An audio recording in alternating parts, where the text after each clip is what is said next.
بسم اللہ الرحمن الرحیم۔ السلام علیکم۔ سیرت النبی صلی اللہ علیہ وآلہ وسلم کے حوالے سے قسط نمبر 24 پیش خدمت ہے۔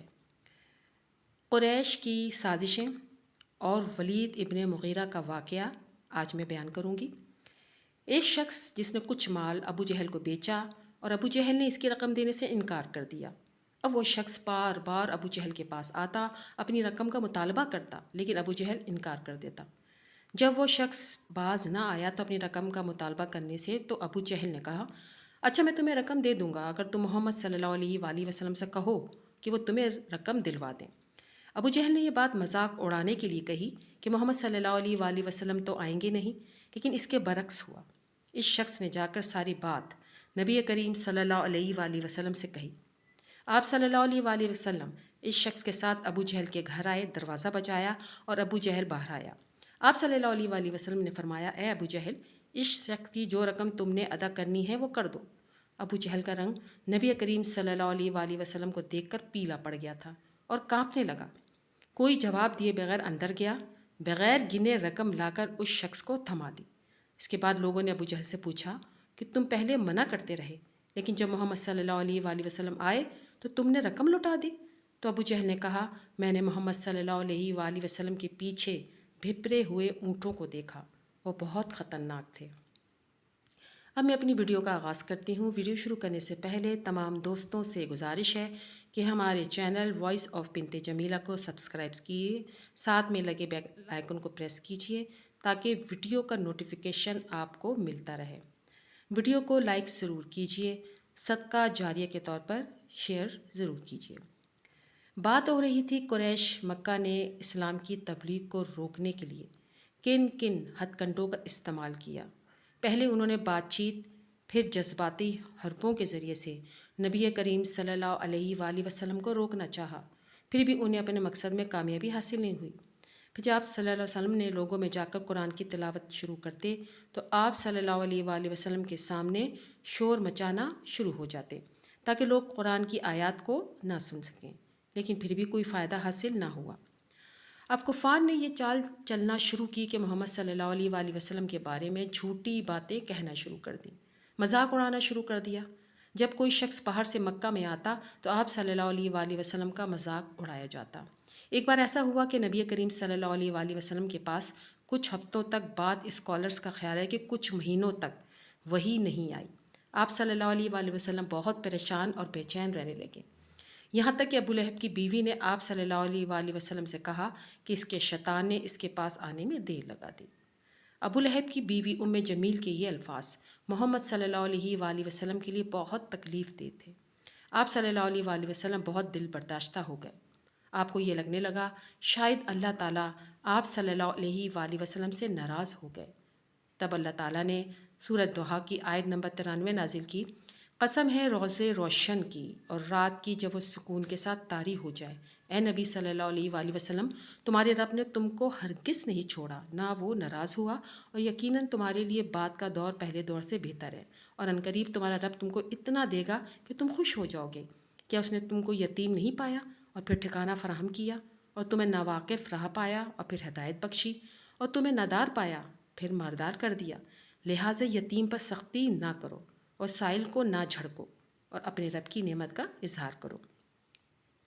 اللہ تعالیٰ نے یہ صورت نازل کر کے نہ صرف نبی کریم صلی اللہ علیہ وآلہ وسلم کو تسلی دی بلکہ خوشخبری بھی دی کہ آنے والا دور اس سے بہت بہتر ہے، دنیاوی بھی اور آخرت بھی، اور ساتھ ساتھ یہ بھی بتایا کہ اپنا ماضی دیکھو کہ کہاں کہاں اللہ نے مدد نہیں کی۔ اس کے علاوہ تلقین بھی کی کہ اگر کسی کو ایسی حالات میں پاؤ تو مدد کرنا، جھڑکنا نہیں، اور اللہ کی نعمتوں کا شکر کرنا۔ یہ سب نصیحتیں نبی کریم صلی اللہ علیہ وآلہ وسلم کو کی جا رہی ہیں تاکہ وہ ہم تک یہ معلومات پہنچا دیں، کیونکہ ہر انسان اپنی زندگی میں ان مراحل سے گزرتا ہے، تب انسان کو کسی طرح کا رویہ اپنانا چاہیے۔ سورۃ ضحیٰ اس کی مکمل عکاسی کرتی ہے، اور ایسا آج کے دور میں بھی ہو رہا ہے، جہاں مسلمانوں کے طرز زندگی کو لے کر کبھی کوئی نکتہ نکالا جاتا ہے، کبھی عورت کو مجبور اور مظلوم دکھایا جاتا ہے، کبھی یہ کہا جاتا ہے کہ محمد صلی اللہ علیہ وآلہ وسلم نے ایک بچی بی بی عائشہ سے شادی کی، کبھی یہ کہا جاتا ہے کہ اسلام تلوار کے زور پہ پھیلا ہے، تو کبھی یہ کہا جاتا ہے کہ اسلام ایک بے رحم مذہب ہے۔ یہ سب پروپیگنڈا ہے اسلام کے خلاف۔ سیرت النبی صلی اللہ علیہ وآلہ وسلم کو بیان کرنے کا مقصد صرف یہ ہے کہ ہم دین کی معلومات ٹھیک ٹھیک لوگوں تک پہنچا کر اپنا کردار ادا کر سکیں۔ مزید آگے بڑھتے ہیں۔ ابو جہل جو اسلام کا بدترین دشمن تھا، اس نے ہر ممکن کوشش کی دین اسلام کو پھیلنے سے روکنے کے لیے۔ اب وہ کرتا کیا تھا؟ اگر کوئی اچھے خاندان کا شخص اسلام قبول کرتا تو اس کو جا کے کہتا، تم نے اپنے باپ دادا کے دین کو چھوڑ کر محمد صلی اللہ علیہ وآلہ وسلم کا دین اپنا لیا۔ اس کا مطلب ہے کہ تم زیادہ عقل مند ہو اور تمہارے باپ دادا بیوقوف تھے۔ اب عرب لوگ اپنے باپ دادا کے بارے میں ایسی باتیں برداشت نہیں کرتے تھے، اور ابو جہل ان کے باپ دادا کا نام لے کر یاد کراتا اور ہر ممکن کوشش کرتا کہ دین سے منکر ہو جائے۔ اگر کوئی غلام یا غریب خاندان سے اسلام قبول کرتا تو ابو جہل انہیں جسمانی طور پر اذیت پہنچانے سے بھی گریز نہیں کرتا۔ اس کے علاوہ ابو جہل نے ہر قسم کی تجارت اور لین دین بھی مسلمانوں سے بند کر دیا تھا۔ ایک واقعہ جو ابن اسحاق نے لکھا ہے کہ ایک شخص جس نے کچھ مال ابو جہل کو بیچا اور ابو جہل نے اس کی رقم دینے سے انکار کر دیا۔ اب وہ شخص بار بار ابو جہل کے پاس آتا، اپنی رقم کا مطالبہ کرتا، لیکن ابو جہل انکار کر دیتا۔ جب وہ شخص باز نہ آیا اپنی رقم کا مطالبہ کرنے سے تو ابو جہل نے کہا، اچھا میں تمہاری رقم دے دوں گا اگر تم محمد صلی اللہ علیہ وآلہ وسلم سے کہو کہ وہ تمہیں دلوا دیں۔ ابو جہل نے یہ بات مذاق اڑانے کے لیے کہی کہ محمد صلی اللہ علیہ وآلہ وسلم تو آئیں گے نہیں، لیکن اس کے برعکس ہوا۔ اس شخص نے جا کر ساری بات نبی کریم صلی اللہ علیہ وآلہ وسلم سے کہی۔ آپ صلی اللہ علیہ وآلہ وسلم اس شخص کے ساتھ ابو جہل کے گھر آئے، دروازہ بجایا اور ابو جہل باہر آیا تو آپ صلی اللہ علیہ وآلہ وسلم نے فرمایا، اے ابو جہل، اس شخص کی جو رقم تم نے ادا کرنی ہے وہ کرو۔ ابو جہل کا رنگ نبی کریم صلی اللہ علیہ وآلہ وسلم کو دیکھ کر پیلا پڑ گیا، کانپنے لگا، کوئی جواب دیے بغیر اندر گیا، بغیر گنے رقم لا کر اس شخص کو تھما دی۔ اس کے بعد لوگوں نے ابو جہل سے پوچھا کہ تم پہلے منع کرتے تھے لیکن جب محمد صلی اللہ علیہ وآلہ وسلم آئے تو تم نے رقم لوٹا دی۔ ابو جہل نے کہا، میں نے محمد صلی اللہ علیہ وآلہ وسلم کے پیچھے بھپرے ہوئے اونٹوں کو دیکھا، وہ بہت خطرناک تھے۔ یہ اللہ تعالیٰ کی طرف سے نبی کریم صلی اللہ علیہ وسلم کا معجزہ تھا، جس کی وجہ سے ابو جہل کبھی بھی نبی کریم صلی اللہ علیہ وآلہ وسلم کو نقصان نہیں پہنچا سکتا تھا۔ تب بھی کچھ بن نہ پڑا تو اب قریش کے مکہ نے 5واں حربہ آزمایا اور آپ صلی اللہ علیہ وآلہ وسلم کے بارے میں جھوٹی باتیں منسوب کرنا شروع۔ کبھی کہتے ہیں کہ آپ صلی اللہ علیہ وآلہ وسلم جادوگر ہیں، کبھی کہتے ہیں کہ آپ نجومی ہیں، کبھی کہتے ہیں کہ آپ صلی اللہ علیہ وآلہ وسلم مجنون اور دیوانے ہیں، نعوذ باللہ، تو کبھی کہتے کہ آپ صلی اللہ علیہ وآلہ وسلم مجذوب ہیں اور کبھی کہتے کہ شاعر ہیں۔ نبی کریم صلی اللہ علیہ وآلہ وسلم کو ساری زندگی کسی بھی شعر کے 2 مصرعے اکٹھے یاد نہیں ہوئے۔ اب یہ وہ ساری باتیں تھیں جو کہیں بھی صادق نہیں آتی تھیں۔ نبی کریم صلی اللہ علیہ وآلہ وسلم زندگی کے باقی تمام امور میں مکمل تھے، صرف دین کی بات پر وہ ایسا کہہ رہے تھے جس کو ان کے اپنے دل بھی نہیں مانتے تھے، لیکن اپنے آباء و اجداد کو غلط کہہ کر وہ ان کی شان میں گستاخی نہیں کر سکتے تھے۔ بس انہوں نے محمد صلی اللہ علیہ وآلہ وسلم پر الزام تراشی شروع کر دی۔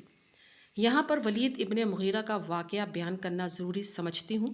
ولید ابن مغیرہ جو خالد ابن ولید کا باپ تھا اور مکہ کا سب سے امیر ترین شخص تھا اور بنو مخزوم کا سب سے بڑا سردار تھا۔ عمارت کا یہ عالم تھا کہ خانہ کعبہ کے غلاف کے لیے 1 سال کا سارا خرچہ یہ اٹھاتا تھا اور 1 سال کا خرچہ پورا قریش۔ اس کے علاوہ ایک بہت بڑا شاعر بھی تھا کہ قریش کو جب بھی شاعری کا مقابلہ ہوتا ولید ابن مغیرہ کو بھیجا جاتا۔ ہوتا کیا ہے کہ ایک بار نبی کریم صلی اللہ علیہ وآلہ وسلم خانہ کعبہ کے سامنے قرآن پاک کی تلاوت فرما رہے تھے تو پہلی بار بغیر کسی شور شرابے کے ولید ابن مغیرہ کو قرآن کا سننے کا موقع ملتا ہے۔ وہ اس قدر محو ہو کر جب تک قرآن کو سنتا ہے جب تک نبی کریم صلی اللہ علیہ وآلہ وسلم تلاوت ختم نہیں کر لیتے۔ اس کے بعد ولید اس قدر متاثر ہوتا ہے کہ وہ یہ کہتا ہوا جاتا ہے کہ اس قدر خوبصورت کلام آج تک نہیں سنا، واللہ یہ نہ ہی کسی انسان کا کلام ہے نہ ہی کسی جن کا، یہ بے شک اللہ تعالیٰ کی طرف سے ہے۔ اب جب یہ بات مکہ میں پھیل جاتی ہے اور لوگوں کو لگنے لگتا ہے کہ ولید ابن مغیرہ نے محمد صلی اللہ علیہ وآلہ وسلم کا دین قبول کر لیا ہے، وہ ابو جہل کے پاس جاتے ہیں اور اس کو ولید ابن مغیرہ کے پاس بھیجتے ہیں۔ آگے کیا ہوتا ہے اگلی قسط میں بیان کروں گی انشاءاللہ تعالیٰ۔ تمام دوستوں سے گزارش ہے کہ ایک بار درود ابراہیمی ضرور پڑھ لیا کریں۔ جزاک اللہ خیر۔ ویڈیو کو لائک ضرور کیجیے اور شیئر بھی ضرور کیجیے۔